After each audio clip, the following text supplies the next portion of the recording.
episode of Single in the City. And as you guys know, this episode is particularly special because it is our season finale. Wow. This came and went really quick, guys. It did, too fast. It's getting like even more. But anywho, I'm your host, Genesis Moore, along with my two amazing co-hosts, Mr. Justin C. Gilbert and Miss T.R. Berry. And What's up? we are so excited just to be bringing you guys another show. I mean, all the growth that we've done, T.R. and I are entering our soft life phase of life. Please. Yes. Learning, growing, trying to be that S word. What is it? Submissive, something? Oh, yikes. Subordinate, whatever y'all be saying. Subordinate. You know these men. But you like, I'm sure you do. As in true Single in the City fashion, we do have our asking for a friend. Now, guys, we want you guys to keep DMing us, reaching out to us on Instagram, Twitter, all these different things, because we love your questions. Yep. And we are here to help you as much as we can, keeping in mind that we are still all very much so single in the city. But asking for a friend, this is coming from Boston. Oh, yeah. We are getting some good people out here in the world. Beantown. This is very interesting. I've been seeing a woman that I find fascinating. Okay. She's mature, fun, smart, beautiful, and we have amazing chemistry. See, she is my married ex-girlfriend's cousin. What should I do? So, okay, I'm gonna read this again because I gotta follow the line. I've been seeing a woman that I find fascinating. She's mature, fun, smart, beautiful, and we have amazing chemistry. She's my married ex-girlfriend, so the ex-girlfriend is married, and this is her cousin. Yes. What should we do? Wow. Which? I say live and let live. If those two people can find happiness with each other, or be happy together, I should say, why should it matter, you know what I'm saying, about someone who has already begun a life with someone else? Yeah. Should they really have to take that person's feelings into account? I think not. I think they should, if they feel good about it, I think they should explore it more and, you know what I'm saying, see if it's a good fit for anything long-term or, you know, potentially forever. You know, this season finale, maybe the cherry on top of it all, because I actually agree with you. What? Is that, wow. First time ever. But I do like that, you know, live and let live. You only have one life. If you're not doing it to be spiteful against the, you know, the ex, but if you're doing it genuinely, and you're willing to embrace the opinions and the chatter that comes with it, because that's inevitable. I say give it a go. Okay. Well, Unpopular opinion, I don't know. You know, I love good tea, but I need a full cup. I can't do the half cup of tea. I need to know, I have questions. How long has this man known said cousin? Did this begin before ex-girlfriend got married or after? Here we go. I'm Retroactive questions at this look. point, because as a married woman, why is it any of, you know what I'm saying, that the cousin's business when it started? She's on with her life. It doesn't, it matters not, you know what I'm saying, whether it started before or after, or, you know what I'm saying, whether he thought she was attractive when they first met.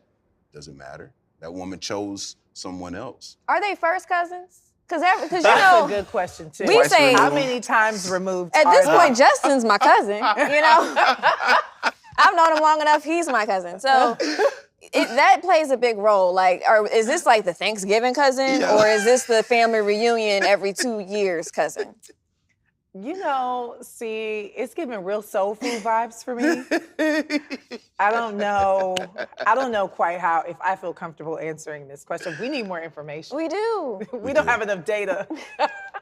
No, I'm kidding. I actually feel, no matter the relation, if it's a connection there, how often does that happen with people? You know, where you have an instant spark with someone. He did say, you know, mature, smart, beautiful. Those things are important. So that implies a level of attraction, a level of mental connection as well. So it seems to be the full package. I mean, I'm all for it as long as, I'm just saying, if you're planning on going to another family engagement, you might want to let married cousin know. That's the thing too. Or have that conversation first. Agree. Another thing for this friend to think about is, when do you tell? Because it's one thing for you to continue to That's true. talk and, you know, be sneaky links. But then what happens when you're like, oh, I'm serious about this person? Do you want to tell the ex sooner than later? Or do you wait until you're sure that this is even a thing? But then you might be already in too deep. And the cousin is like really in a tough spot. You know, if it's a tough spot, I think the underlying factor is the territorial nature of human beings. And if we're gonna be mature, we have to be able to like separate ourselves from those emotions. Right. You know what I'm saying? Because what would it be, how would it profit anyone involved to be jealous or envious or to question certain things when one of those entities of the couple, the cousin, is now married? She has her business, her focus should be over there. So I'm almost like, I say, you know, she could know when we're all gonna be in proximity. I love that, you know what I'm saying? Just kind of speaking up on it, giving folks a heads up so it's not too Messy. jarring. Yeah. You know what I'm saying? But, you know, I don't think their feelings on it should determine your actions. But, you know, good luck, friend. I don't know. It's interesting. Well, I guess that kind of sums it up then, you know. Hey, y'all go on and have your fun, do your thing, but be careful. Because you don't want no Live kitchen your knives life. coming out the back because you ain't tell nobody you was coming to dinner. That's all I have to say. Guess who's coming to dinner? My cousin. Okay, we're sorry, we're laughing at you, but it's actually a great question. Great question. Awesome. Question. Funny, but interesting. Thank you so much for being with us today. Stay tuned. We'll be right back after these messages. Well, look, it might not be popular, but my favorite character is Celestial because So one of the quotes that I wrote down in the book that kind of stood out to me was, "Love is the enemy of sound judgment." She seemed like a very needy woman. And I can't even respect Andre because how do you prey on your friend's wife while he's incarcerated? Like, you know, I just can't get with that. And maybe I got too invested in the book, you know. That's the point.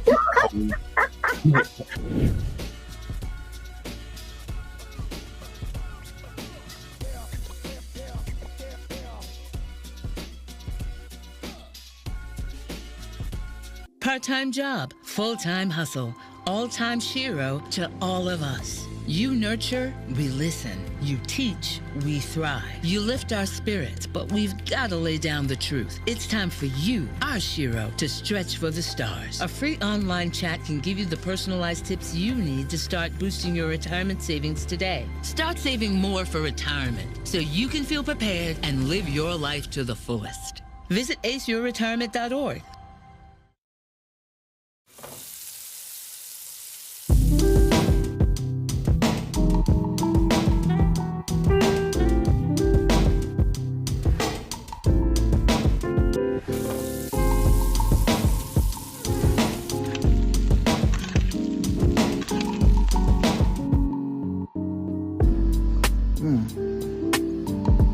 Nice.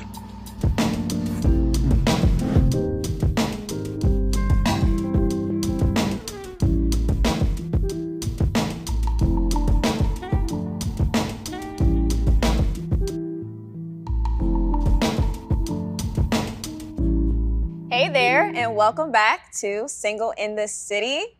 I am your host, Tiara Berry, here with my amazing co-hosts to the left, Justin C. Gilbert, Genesis Moore, and our amazing guest.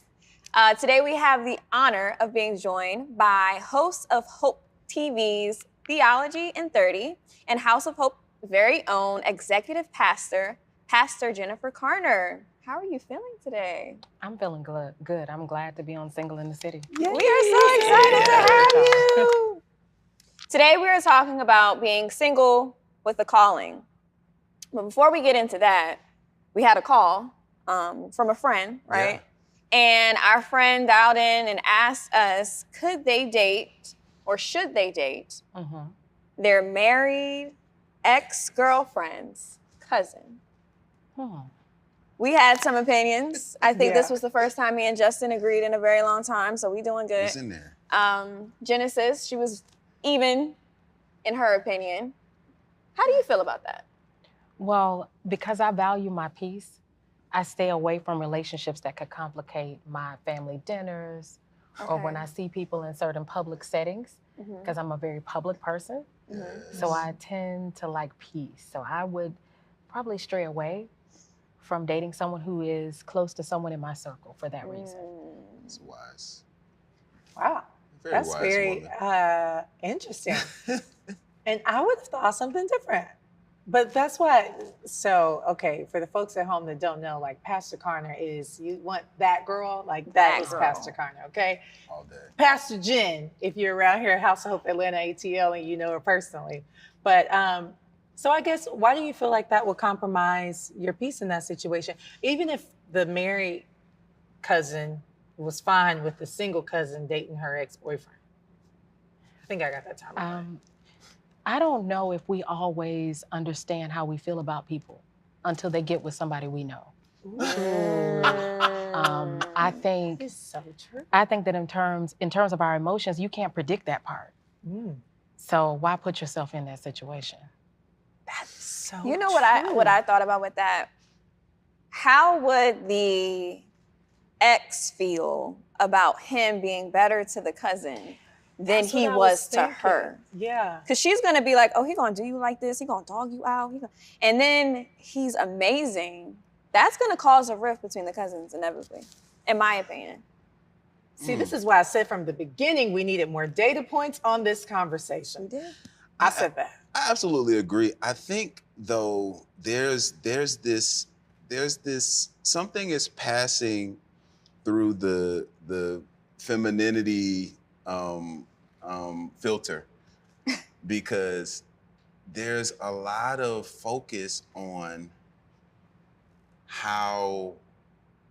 a dynamic that is no more and how someone treats someone else. It's kind of speaking to like the innate desire to be envied.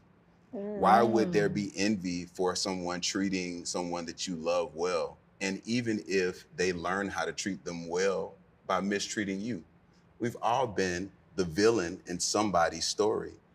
How can we imprison them with their past misgivings and not give them an opportunity to grow and say, you know, just because you was bad to me, I want to see you dog her out too. We got to give space for people to grow and allow them to redeem themselves and move on in peace without anybody over here bringing up old stuff, rehashing things. Just my opinion. That's a good one. You got a point there. Makes sense. That is a good point and a great perspective, I think, too. And that's why I think maybe it just goes down to who your family is. And you got to know your folks. Right. Is it my cousin on my dad's side that I'm not that cool with? Or if it's my mama's side that I'm very cool with? But the person that wrote in, he did mention mature, right? So I guess the only thing would be the lack of maturity maybe on the married person's part. But if they're truly moved on with their life, maybe it won't matter. Hopefully. And honestly, truly, guys, maybe time will just tell us how it ended up working out. Yeah. Wow. Great conversation. Y'all smart. Yeah, I love that. Well, moving forward, since we have Pastor Jen here, we are getting into some things talking about single with a calling, right? And I know we've all had like very different conversations about this on this show, about what that looks like, especially women that have their own career, women that have their own path, their own purpose, and choose to pursue it aggressively. You know, what does that look like as far as marriage, kids, potential partner, spouse? all those things. And, who else better to talk to other than, somebody, and I don't say this lightly. I'm not just saying this just to be giving out compliments, but someone of your stature, your magnitude, and honestly, just the respect that people have for you naturally.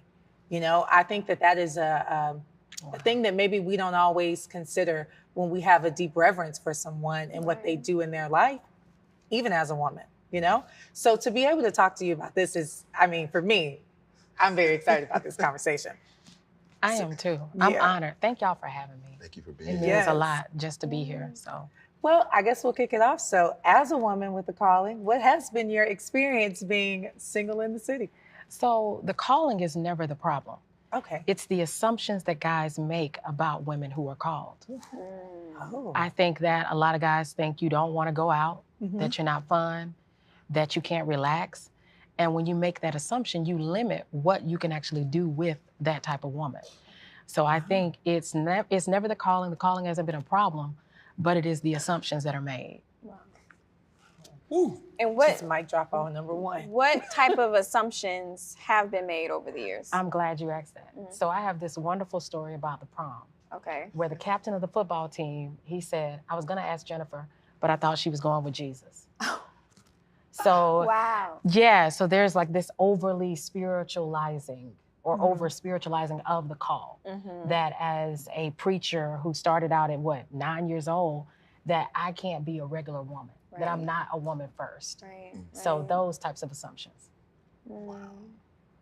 Do you think that's because how specifically Christians, black folks that identify as Christians, how we have always put ministry, people that are in ministry on a pedestal, especially in our communities? Is it that barrier of like dehumanizing a minister? Is that what you're seeing a lot more too? Absolutely. I love Joy Harden Bradford, Therapy for Black Girls. And she talks about how you have to jump off the pedestal if you want people to understand that you're not always a hero. And that many African-American women in general suffer from the Black superwoman complex. And so I'm the first to say, no, I have the same feelings you have. I want to go out on Friday night just like you. So that people understand, hey, I'm human. So you have to sometimes jump off the pedestal in order for people to understand. That's tough. That's tough right there. Wow. So how would you say having this mantle, this calling, affects your dating life? Are there, what's the dating pool hitting on? Are there more or less options? Less options. I would have to say, and y'all, when you have a male pastor on the show, you can ask them. I would say male pastors get a little bit more attention than female pastors. Because guys seem to be very shy, very intimidated. They don't know what to say. They think they have to know scriptures to talk to us. They're trying to come up with creative ways to ask for our phone number instead of just being themselves. So I think the dating pool is kind of weak when it comes to female pastors, at least in my experience. That's real. I wonder if the place has anything to do with it. Like, do you think maybe if a nice gentleman was out, he even knew you from church, but he saw you at a restaurant, he'd feel more comfortable as opposed to he only sees you on Sunday, I want to ask for her number. Is the church the best place? Absolutely. I had a guy to see me hoop, and that was it. He was interested before he heard me hoop. Really? So I do believe that relaxed settings kind of free up some of those stereotypes and make people more comfortable. That's real. Oh, man. That is awesome. I love that. And I love this conversation because not a lot of people are talking about what it is to be a woman with a purpose and be driven. And I know this is kind of maybe getting a little personal, but do you have the aspirations to maybe, settle down with someone, get married, have kids, a family, all that stuff? Absolutely. But there are 3 requirements. Okay. He has to have a calling himself. And he has to know what that calling is. Number 2, he's got to be consistent. Yeah. I'm a stable person, or I try to be a stable person. So I look for stability in relationships and in my partner. So definitely consistency. And then 3rd, confidence. Because when we're at church, people want to talk to me. People want to talk to Pastor Jen. People want to hug you. People want to, they want prayer, different things. And if you're the kind of guy who's jealous of that kind of attention or who is not confident in themselves, you won't do well. So those 3 characteristics have to be in place. So good. Would you prefer dating a man in the church or even more was a pastor? No. And I'll tell you why. So there's another C word that comes into play when you date other preachers, and that's competition. Oh, wow. So let's get into that. What tends to happen when you date another preacher is, you got more engagements than me? Oh, no. There's an issue. Wow. Or people enjoy you more than me, there's an issue. Wow. So that confidence comes back in. That is interesting, because I don't even think that this is a conversation that just goes for preacher or anything. But even women that are entrepreneurs, that are, business owners, that are CEOs, executives, they're running companies, major companies in the world, Yes. I think for those women, we've always heard this, or at least now in more modern times, no man wants to feel like he's in competition with a woman just because she's got a good job. Your job doesn't mean anything. We want to see you be submissive. We want to see you do these different sorts of things. Of course, that come with a level of femininity. Yeah. But this is what I tell people. I mean, this is just my opinion, but when you're in a work day, 8 hours a day, and you have to be a boss, sometimes it's hard to, shut it off when you go home. And then, but even in that, having a partner, that's the beauty of the relationship that I think people negate, is when you have a beautiful partner and you get to go home to that person and they make it easy for you to settle in that, it's helpful. But I'm asking all that to say, for the ladies, for women that are, entrepreneurs and all this good stuff, what is kind of like your advice for balance between maintaining your femininity as well as your purpose and making sure that you're honoring both in your life? Expectations. So in any relationship I start or that is started with someone, we have to talk about what you expect from me as a woman, what you expect from me as a partner. And then we have to be honest about capacity. Can I do that if I'm working a 12-hour day? So I think the advice I have for women who are in, a job where you're the manager or the entrepreneur or whatever that is, if you're in that space, you have to be honest about what you have to give and whether this person that you're with is mature enough to receive it in the way that you have to give it. I love that. Guys? Maturity is key in all relationships, but I think especially in relationships with successful women. For a man has to be mature enough within himself to accept the fullness of who she is and the calling that is on her life. And for those of us who have callings, a lot of times we get a lot of pressure within the church and within our families as women to settle down very early. Sometimes we are looked down upon that we put career or calling over wanting to be in a relationship or wanting to be a mother or those things. It's not that we put it over it. It's just that would be a supplement. But for the mission that I am on right now that God has for me, this is my path. And when that comes, I welcome it. But that's not the path that I'm on at the moment. How have you dealt with the pressures of feeling like you have to go and settle down by people in the church? So I'm very vocal about this whenever I preach and I do any singles conferences. We have to destigmatize singleness in the African American community. We have a whole thought life around being married as being whole, when you can be whole before you ever get married, and you need to be, because that makes you a better partner. Yes. So I teach about it. That's the first way. And then I show my resistance to those norms in my own lifestyle. So I live wholeheartedly. I travel alone sometimes, go out to eat by myself, cute, and just as happy. So I think some of that has to be embodied in order for our community to transform beyond that or evolve beyond that mindset. So, okay, and cue the unpopular opinions or tough questions. Is it best for a woman who is at a point in her life where she's focused on her purpose and her calling to take on a marriage or, you know what I'm saying, some type of serious relationship, even though it is clear to her and everyone else that her priority is here. And being in relationship or anything like that, you will be secondary at best. You will not be prioritized here. Is it best for those women to seek marriage, or would it be more ideal if a woman is in the space where they're ready to prioritize marriage to settle down and get in that type of relationship with that type of end goal? So 2 things. I'm gonna go back to capacity. Okay. If she does not have the capacity, you're right. She probably shouldn't pursue marriage at this time. Okay. But if there is hope and she can make space and time for it, Right. I say go for it with a kind of guy who understands you may work late sometimes. That's good. And if he has his own thing, he has his own calling, Yeah. it doesn't bother him because he's working late too. Facts. Yeah. So I think it just depends on the situation. Okay.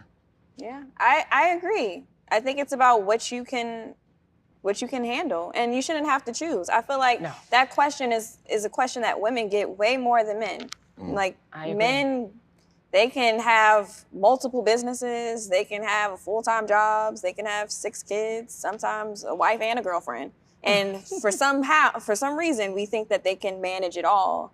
But women, we tend to feel as though we have to choose, and that's not fair. Can I say something about that? So I also think we vilify women who say they don't have time. So if you say you're busy, oh, she's not a good woman, or she's not submissive. Cold word, right? Submissive. But a man says he's busy. You know, he's out there trying to take care of himself. He's trying to build himself. So I think we need to do better about that. Yeah.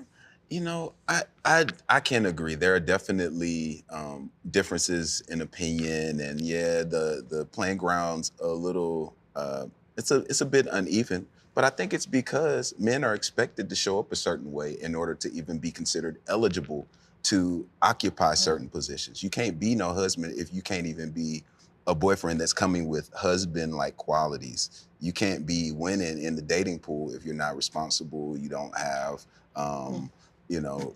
resources. You are not, fun. Like it's so many things, but you're not. You have to be a leader. These things are expected of men, but there is not quite the same emphasis put on women and what they bring. So of course, then we get to the table conversations. What is she bringing to the table? Because men are expected to come, like a standard man has these standard things. So it's like we don't question when we get to the marriage part if he's got it, because we wouldn't get to the marriage part if he didn't have it, right? But I think that's where in the difference between, that Venus and Mars thing happens, because as a man gets to that part, he's gonna want to be prioritized. I'll speak for me. I'm gonna want to feel prioritized in that, because that's a once in a lifetime thing. And while I understand a woman with a calling, as I have one myself, I'm gonna want to feel prioritized in that. And I don't know if that's something that I'm dealing with. Well, that's what I deal with. I'll chime in here. And one of the things that I can say, and for me, that I'm learning in my education through TikTok is all these people that, have so many opinions about life, love, marriage, and relationships, stuff like that. And, but one thing that I can say that I have decided that is something that I would like to live by is that there are different people for everyone, right? So True. I heard a TikTok the other day, and it was a guy on there, and to sum it up, this is very much so paraphrasing, but he said, the Bible says when a man findeth a wife, he findeth a good thing, right? Doesn't mean that it was his wife. It could have just been a wife. She's a wife. Like when you are showing up in a relationship, you should be showing up as what you want to be perceived as. You get what I'm saying? So if you were going to work, you want to show up for the job interview as how you would like to be perceived. So instead of showing up to relationships as boyfriends, he was like, you know, he said he was dating a woman and she told him, he said, hey, you know, you want to be my girlfriend? And she said, no, I'm a wife. And he said that made him question, am I showing up as a husband if that's what I truly desire? And in that, what I heard and what I gathered from that was, if you're showing up as how you want to be perceived for the next level in your life, whether that be a wife, a husband, whatever, even if you come across someone that is still would be a great wife, they just don't particularly fit your situation at that time, I think that's okay. But I think that that takes a different level of awareness and maturity on the man's part specifically, because as we've all talked about on this show, you know, what did we say? Men are the thermostats and women are the thermometers. Okay. So women, Justin came up with this. Okay. So men set the tone, but women, we're keeping gauge on the temperature, right? So men set the vibe. If a man has set a vibe and it doesn't correlate with what that woman is bringing, doesn't mean that she won't be a good woman, she won't be a good wife to someone. You know, and I think that's the thing in this culture is we kind of get a cancel culture on women that do have purpose, as if they would just not be a good wife at all. They would not be a good spouse. They would not be a good mother because they have a purpose. It takes up too much of their time. Instead of saying they would be a good wife to someone that has a different purpose, or someone whose purpose aligns better with their life. They're going to be on their missions, coming together, but not so much, you got to do this, you got to cook, you got to clean, you got to be submit, you got all these different rules. The traditional things. Traditional things, but we don't live in a traditional world anymore. We don't. Not even in traditional marriages. No.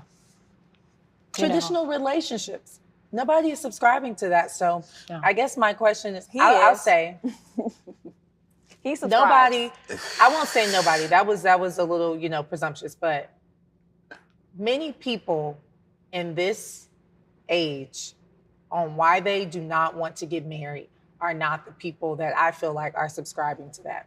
It's a lot of people that are out here that say they don't want to get married because they view it in a different way. They have their reasons, like how we all do. And we all have our expectations of what we want from a relationship and from a marriage. And if it doesn't align with what our imagination says, we're quick to throw it away. That's just that's the world we're living in today.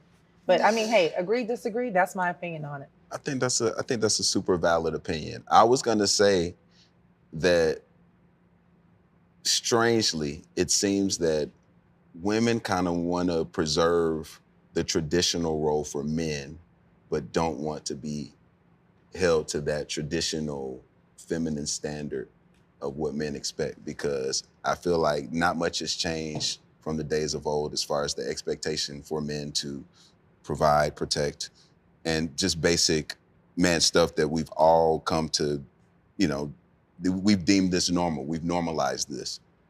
So I feel like women want the traditional thing, but they just don't want to have that same, they don't want to live under that type of thing. So women want the benefits of tradition, but they don't want to do the submissive aspects of it. That's y'all word. I'm staying away from that word today.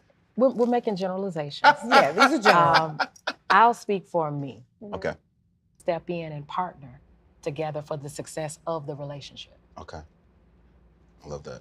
Agree. And again, I'll say, I've said it on this show before, but you get what you are looking for. If men subscribe to listening and taking only the opinions of, to me, this is my opinion now, women on social media that are loud and wrong sometimes, and you put that as a generalization of all women, that's what you're going to find. If you want the ones that subscribe to the city girl mindset, that's what you're going to get. That's what you think is only out there. But if you want someone to be a partner, there are women out there too for that. You just have to be strong on what you want and know what you want and go out there and find your group. Everybody's got a group. Everybody's got a group. That's why, you know, I question if it's just one person for everybody, but that's a different conversation for a different day. Not that type of group. I prefer a team, but whatever. Hey, stay right where you are. We've got more of this amazing conversation with Pastor Jen when we come back after these messages. Stay tuned.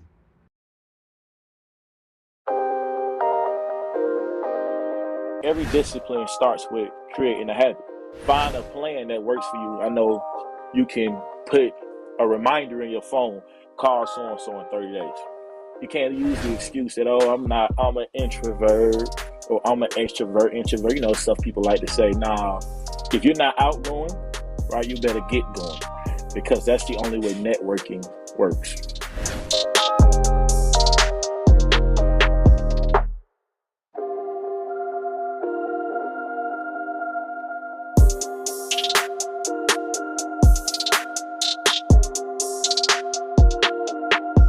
My Shiro doesn't always wear a cape, but she always has time for a hug, a smile, for going the extra mile. My Shiro stretches every dollar, puts in long hours, puts others first. But now it's your time, Mom. When you're ready to retire, we want you to be able to enjoy it. It's time to start saving now. A free 3-minute online chat can give you the personalized tips you need to start boosting your retirement savings today. Visit aceyourretirement.org/Shiro.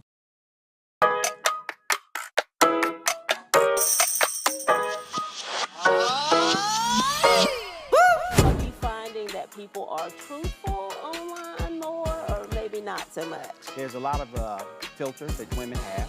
There's a lot of things that you really don't know that person until you actually meet them in person. So in other words, you guys are being catfish.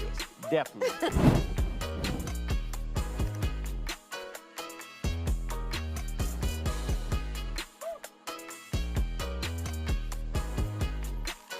Hello, everybody, and welcome back to Single in the City. We are sitting here with our very own Pastor Jen, and we are talking about being single with a calling.